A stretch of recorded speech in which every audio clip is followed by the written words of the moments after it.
Missing out. What's up, everybody? It is June Cheese 24th, coffee. Tuesday. Excuse me? Cheese coffee.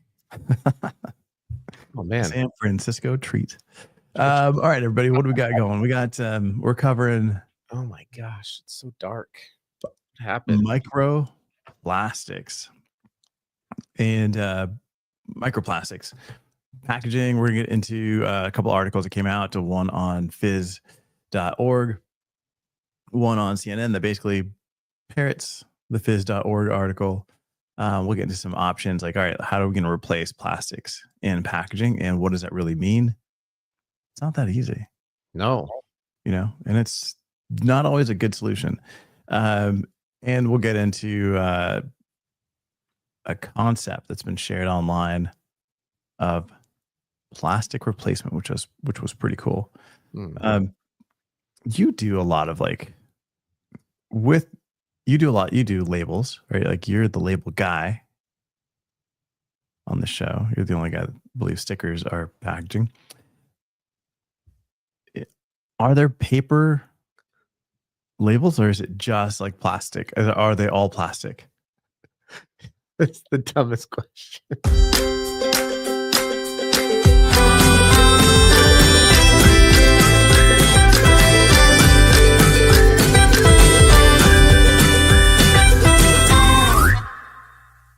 Linerless labels. There's all sorts of different types of labels. If you've ever seen what's the show, Best in Show, when it's like pine nuts, walnuts, macadamia nuts, that's what I feel like. There's also plastic in your nuts. There are apparently. You're in trouble. So, all right. I really didn't care about labels. I just wanted you to talk. Micro PP, your micro. All right, so I'm going to share this real quick. This is what's coming from phys.org. Your source for all. My source for all label needs. Why is it taking so long to get up here? Phys.org. It's where all the fizz. It's like the Riz. Gosh, we're so stupid. We're ridiculous. All right, so this is the phys.org. The conversation happening there is microplastics and nanoplastics. Nanoplastics are like a billionth of a millimeter, or a billionth of I don't know. It's a ridiculously invisible size.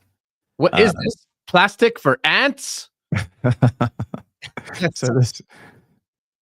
So they go through. They reviewed all a bunch of different research that's been done already. They re-reviewed it.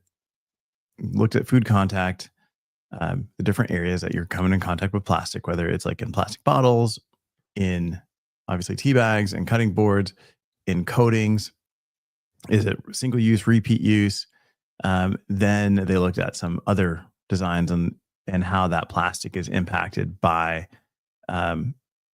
heat, temperature, heat, duration, different contamination.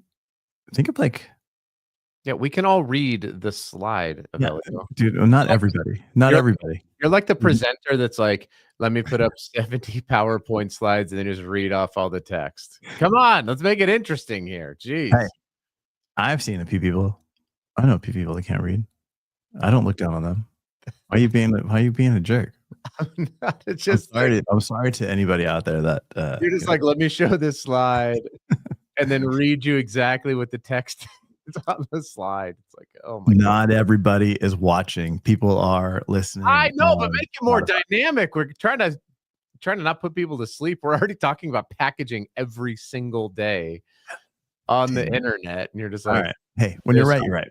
From phys.org, they analyzed. Like, here's the thing, man. They looked at a bunch of different research. They went back through, they analyzed it and reviewed it through this lens of like these three different areas. When we look at microplastic, I've never seen it. When we look at nanoplastics, I haven't seen that either. We really, if we were to eliminate plastic in packaging, like how would that change? Everything. especially for food and beverage packaging. Well, yeah, that's the stuff that you're eating, right? Yeah. So if the goal is how do we get rid of plastic in food and beverage packaging, Yeah. the answer is s- something that doesn't exist today. I All right. mean, Well, other than where is your family coming in contact with food packaging that has plastic on it? the grocery store. Okay, like give me an example. Like I buy lettuce, it's fresh. I chop it up on a Yeah, plastic cutting board. but did you buy that lettuce from the farm? No. Boom, microplastics. Because Why? the lettuce is gonna be wrapped in plastic at some point in time because of shelf life and all that kind of Mhm. stuff, right?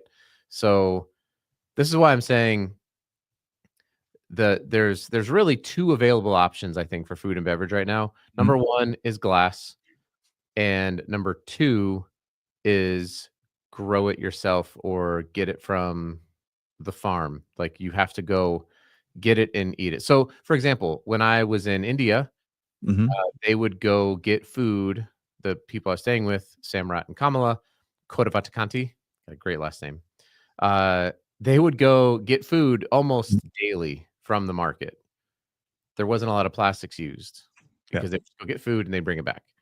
Um, so there are ways to avoid it. I just don't know how you get rid of plastic in its because even paper is gonna have some sort of a polymer coating on the inside of it because there's so much moisture involved, especially in beverage. Sure. Yeah, I don't see a lot of paper in beverage. But Chris Olson's asking, how does simply opening or using plastic packaging lead to microplastics in food? Magic. I don't know I think that that's the narrative though, right? Is like if you're using plastics, there's going to be microplastics. There's gonna be nanoplastics. There's gonna be whatever is the Ant-Man plastics. I don't know. Yeah. Um, So, I mean, if JQ, if you're listening, it'd be great for you to chime in.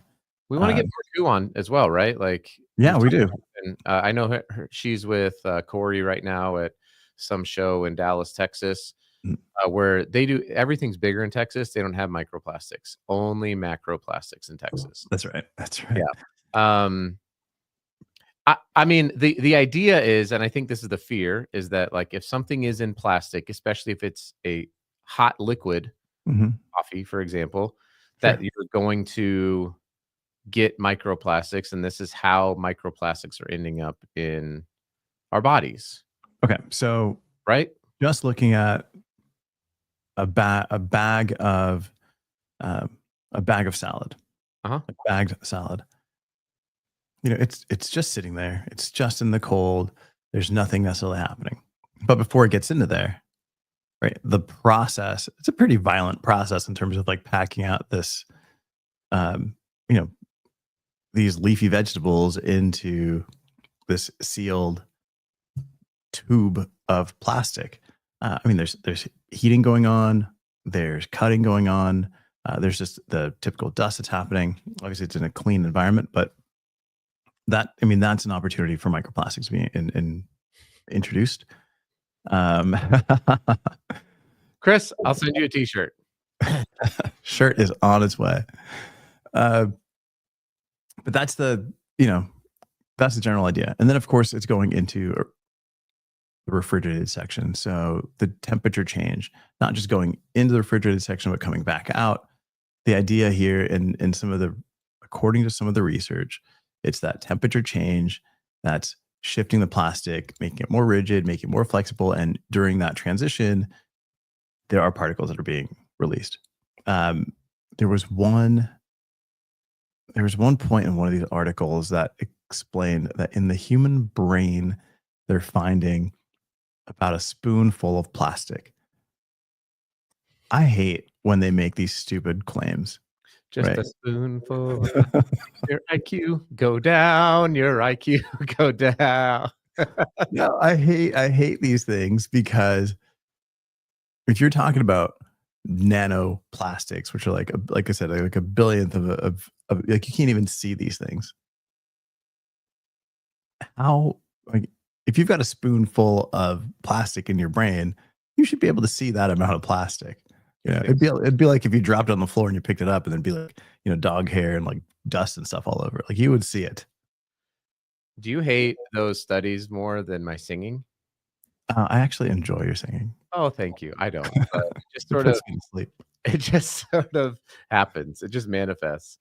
Um, yeah, so let's go can we go back to your original question? Because you asked me, what are Yeah, alternatives for plastic in food and beverage? And that's where I that's was what I getting asked. But go ahead. I well, it was. You said, like, how could we get rid of plastic?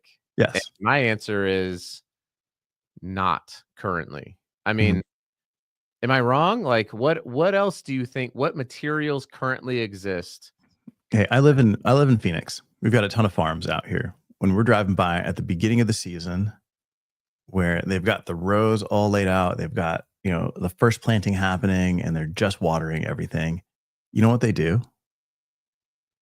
They cover those rows With tightly plastic. with black plastic, Yep.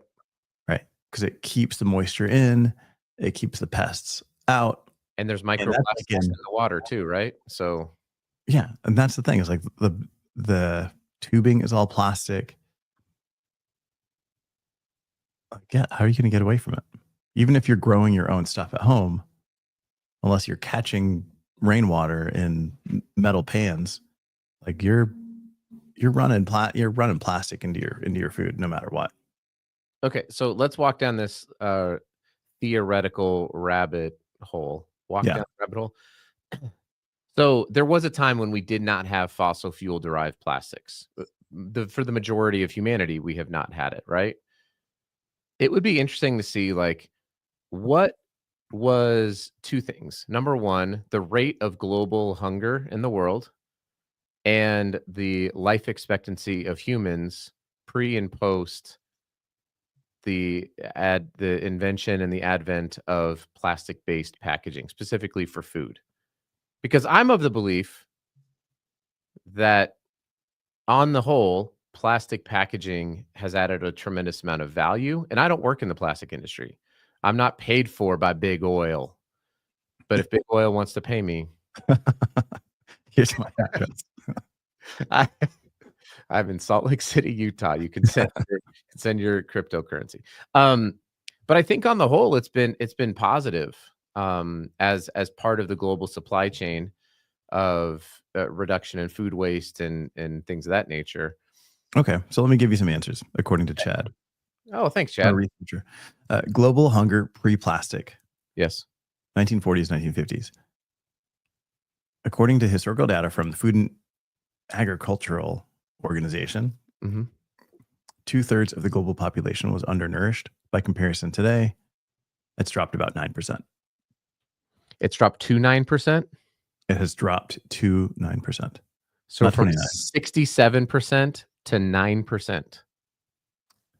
That's Yeah. important to note. Continue. Come Yeah. on, Chad. Hey, Brandon, what's up, buddy? How's it going? Thanks for joining us. If you are joining us, let us know where you're watching from, and let us know if you Denver in the 51st state so far. keep if you eat plastic. Now it says like Mm. while plastic isn't the only thing that changed, but it did play a pivotal role. It extended shelf life, it reduced food loss, it made food more accessible, and enabled mass production and distribution. Right. So Yeah. that's that's a big conversation point. Are Yeah, you willing to accept a little bit of plastic in your life to feed people across the planet?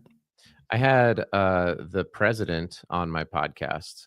He's the president of the World Packaging Organization, and he shared Pierre, and he shared a story with me Mhm. about a coffee. Someone who's selling coffee beans in Africa, and they were just taking the beans after they're done. They're putting them in a paper bag, and they were selling them. And or maybe they'd roast them and put them in the paper bag and Yeah. sell them. I don't remember. And they were not selling great, and they had a ton of waste. And so, as part of this, they were watching this, and they said, "Hey, have you tried these?" It was a plastic derived kind of stand up pouch, and he put the coffee in there.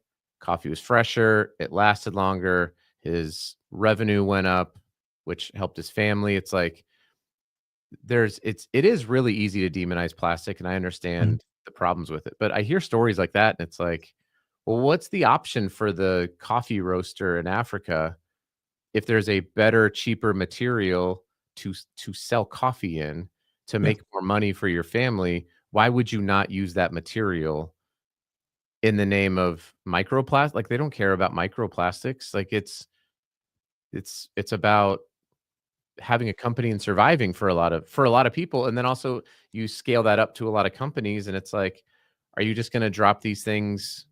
Where are you gonna put milk? Yeah. Glass bottle, dude. That was way before Yeah, plastic. no, I know, but what are the problems with glass? Well, I can go to my grocery store across the street and buy milk in either the plastic bottle for $3 a gallon or $4 a gallon, or I can buy the half gallon in glass at $8, $8 That's a the half a point. gallon. But You hey, I get to can't return that bottle. If I return that bottle, I get $2 back. So really, I'm only paying $12 a gallon if it comes in glass. you can put it in glass. Uh, yeah, it's Um, Real quick, we got a comment here from what's up? Tom. Could we replace plastics by reusing aluminum and glass packaging that has some sort of durable digital screen on it so that the reusable container can reflect the branding and nutritional data? Could we replace plastic by putting a computer? Tom, that reminds me of Deep Thoughts by Jack Handey when he says, "I think a good idea for bowling would be carpet bowling. It'd be like regular bowling, except with carpet as the lanes." Okay, it's a stupid idea, but by God, we have to try something. No, Tom, I love you. I feel like well, first of all, aluminum is gonna have a is you're not gonna get away from plastic or from microplastics with aluminum because Yep. you've got to put a coating on the inside of it. So aluminum is out. Glass, we've already so this is a potential solution that would be insanely expensive, and then the cleaning of the digital screen, I think, would be problematic on top of you no longer can recycle the glass. Yeah. And battery and solar power and whatever it takes to power that. You are a great human being. Everybody go follow Tom. Hey, shout out to the last line there is La Bamba. Shout out. It's not my first, but not my last. My last. All right. Chris coming in with we are doomed since microplastics um, are in water and soil and plastic. Pretty much. You're not going to get away from it. Ian Montgomery, this guy knows what he's talking about. New studies showing more microplastics in glass than plastics due to paint and caps and liner. Chris, you're completely right. We are totally doomed. And Thanks, Ian, for ruining glass. Go follow Ian. what are we gonna do? I just got plastic in my balls all the time. I don't know. I don't know what else. That's the crazy part, right? Like a big part of what I do is I help brands get away from plastics, and it's not for health because I don't do food, but it's it's to reduce EPR, it's to reduce just plastic waste, it's to increase their ability to actually recycle and reuse by upping the strength. But it always comes down to how can we get completely away from plastic? And there's coatings that you put on your paper that have plastics in them. It's not, and a lot of times it's clothing or makeup or all these other products that contain plastic. We're only handling the packaging portion of it. There's an entire massive supply chain that goes behind that for products and everything else that are full of plastics. Mhm. So again, we just talk about packaging. That's what we know. But every little bit that you can do definitely can help. I did see this thing, and I kind of love it. I'm not a gamer, but I hear you're a huge Yeah. gamer. The last game I played often was Halo 2. That was pretty fantastic. My gamer tag was AW Tozer, the late deceased Christian mystic author. I was killing in the name of Tozer. Is that the one from Ghostbuster? I don't think so. Is that, Not, are you Tozer, the gatekeeper? All right, so this thing. I don't know that reference. Sorry, 80s movie fans. All right, so this thing's pretty cool. This is on Yanko Design. This is a designer. This is just a concept 3D render. It does look like they made these controllers out of like bubblegum, but it looks pretty amazing. The idea here being that instead of molded fiber or plastic, using a coconut husk, a molded coconut husk, these materials are available. I'm not going to read anything to you, Adam. But you got like a molded fiber. No, please just read the whole article out loud for all of the listeners. No, but this is pretty cool. No, pretty cool, yeah. Yep. You got a molded fiber top.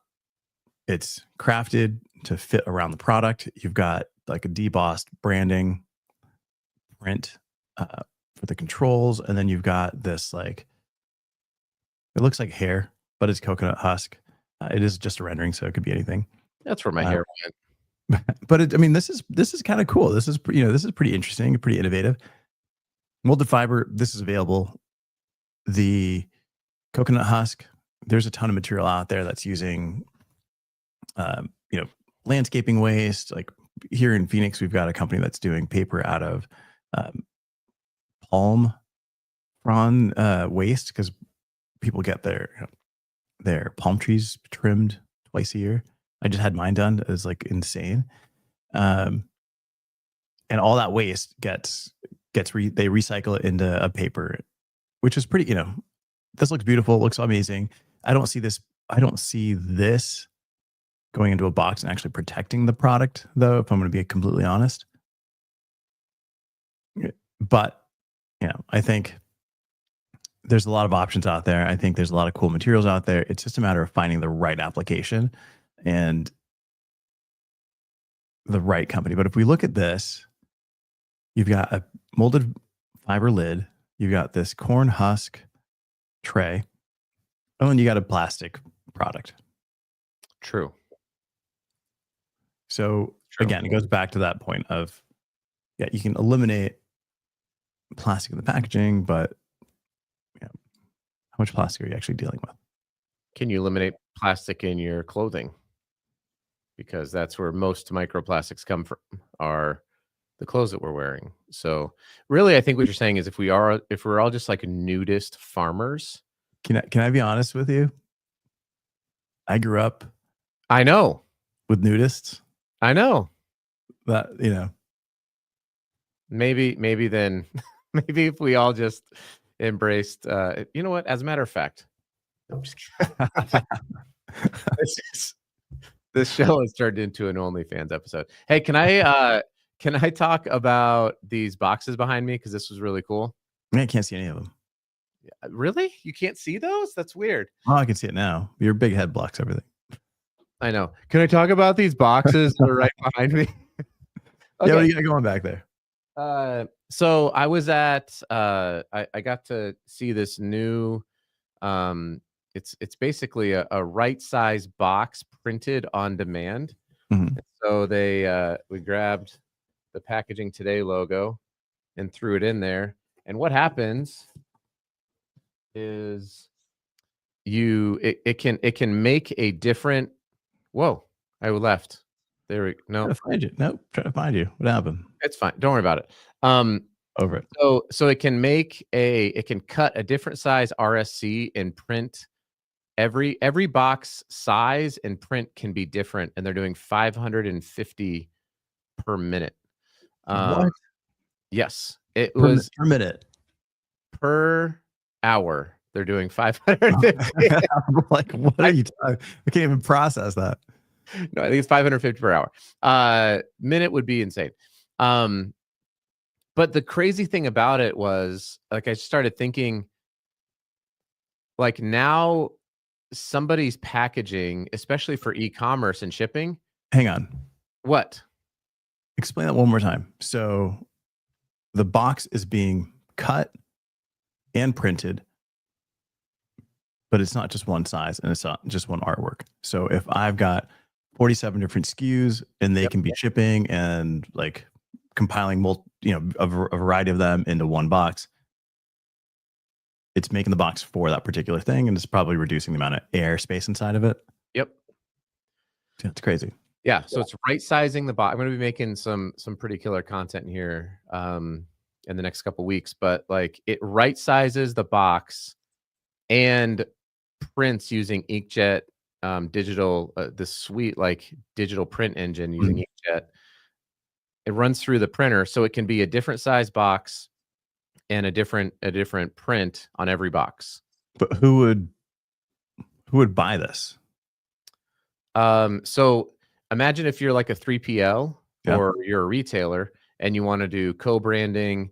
If you wanted to personalize every delivery, you could. So like when I get like an Amazon box and it's got whatever the latest Prime movie printed on the outside of it. You could do that. You could do you could sell advertising space like a NASCAR. You know, so you could just print somebody's ad like it's its own billboard now. If you wanted to protect, if it was a really expensive thing, you didn't want porch pirates, you could make it just look horrible and non-desirable on the outside. You could like brand it with like enema. You could put our Packaging Today logo on it, and people be like, I don't want that. Really? Every day they're talking about packaging? I don't want that. But it's really on the inside of it is like a bunch of beautiful ornate glass bottles. Can you print the inside of them too? Nope, just the outside.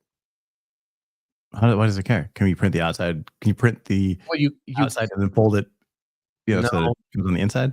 No, because it's a single pass print only on one side, and then it makes it in line. So it basically takes a fan folded sheet of board, prints the sheet of board, and then it's got these sweet robots that do that kind of angle themselves to do the die cut correctly. Yeah. And it spins it, folds it, glues it, and sends it down. It was so cool to see. That's right. And then hey, just throwing Stephanie's comment up here, talking about the netted bags being the worst. Going back to plastic, like yeah, those do suck. Like when you get like those, like the cuties or little oranges or whatever, and you tear that thing open and just get like that crappy dust everywhere. That definitely does suck. No, this is pretty cool, man. And what's this company making these boxes? I will disclose that in a short while. We'll promote what they're doing. So we will. Okay. Well, I mean, I don't know if we will, but I will. All right. It was a really, really cool application. How do they close? How do you seal those boxes? With tape, plastic, or paper. Mm-hmm. You can do paper tape, reinforced paper tape. Yeah. You know what I'm talking about? You know those things? I do. No, man, that's pretty cool. I mean, there's a lot of cool stuff happening out there. I did see an article come through on poly bags and poly nailers, on the issue that they have at recycling centers that do recycle flexible plastics, with that stuff melting, with that stuff stretching, and just the filth that it makes at the actual recycling center, to the point where they don't want to accept those anymore. Even when you're collecting them in bulk and you're collecting them at the grocery store, just because of how difficult it is and the amount of work it actually takes to do that, and how dangerous that stuff becomes to the people that are working there, because they've got to get into the equipment in order to process this stuff. Yeah. So moving away from poly bags into shipping mailer, corrugated mailer, that stuff can definitely help, but it does increase your cost. And it goes back to like, unless you're selling advertising, then maybe you're making money on the box. I don't know. I'm just saying. All right, guys. Hey, join us tomorrow. I'm just saying. Well, actually, join us tomorrow. We're going to do, can we solve it? So ask us questions tomorrow. If we can't solve it, you get a shirt. We solve it. First shirt going out today to Chris Olson. I'm going to ship it in these boxes. Yeah, drop some stuff in those boxes. We'll ship it. See if it makes it the exact size of the shirt. We'll see if will it come out in like the shape of a shirt? No. Flat. I don't think so. You guys. We'll talk to you tomorrow. Ken.